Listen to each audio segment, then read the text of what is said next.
യഹോശഫാത്ത് ദൈവവഴിയിൽ നടക്കാൻ ശ്രമിച്ച വ്യക്തിയാ. ദൈവത്തെ പ്രസാദിപ്പിക്കാൻ ശ്രമിച്ചുകൊണ്ടിരിക്കുമ്പോൾ തന്നെ ആഹാബ് എന്ന ആ ദുഷ്ടനായ മനുഷ്യനോടുകൂടെ സംബന്ധം കൂടി. ആഹാബ് നശിച്ചു പോയത് അവന്റെ ജീവിതം കൊണ്ടാണ്. എന്നാൽ യഹോശഫാത്ത് നിലവിളിച്ചു, യഹോവ അവനെ സഹായിച്ചു, അവനെ വിട്ടുപോകുവാൻ ദൈവം അവർക്ക് തോന്നിപ്പിച്ചു. ശത്രുക്കളാന്ന് ഓർക്കണം.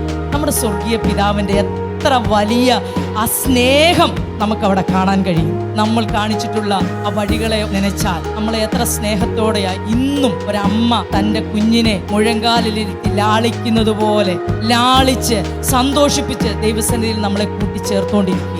ദൈവവചനത്തിലൂടെ, ദൈവദാസന്മാരിലൂടെ, ദൈവശബ്ദത്തിലൂടെ എപ്പോഴും കേൾക്കുന്ന വാണിംഗ് നമ്മൾ സ്വീകരിക്കണം. നമ്മുടെ അപ്പൻ സ്നേഹവാനാണ്. പക്ഷേ എല്ലാത്തിനും ദൈവം ഒരു പ്രമാണം നമ്മുടെ മുമ്പിൽ വെച്ചിട്ടുണ്ട്. ഈ വചനത്തിലൂടെ നമ്മൾ അബദ്ധങ്ങളൊക്കെ പറ്റിയാലും അപ്പാ സോറി എന്നൊരൊറ്റ വാക്ക് നിങ്ങൾ പറഞ്ഞാൽ മതി, തിരിച്ച് അതേപോലെ നടക്കണം. അതാ മാനസാന്തരത്തിന് പറയുന്ന ഒരു വാക്കിന്റെ അർത്ഥം.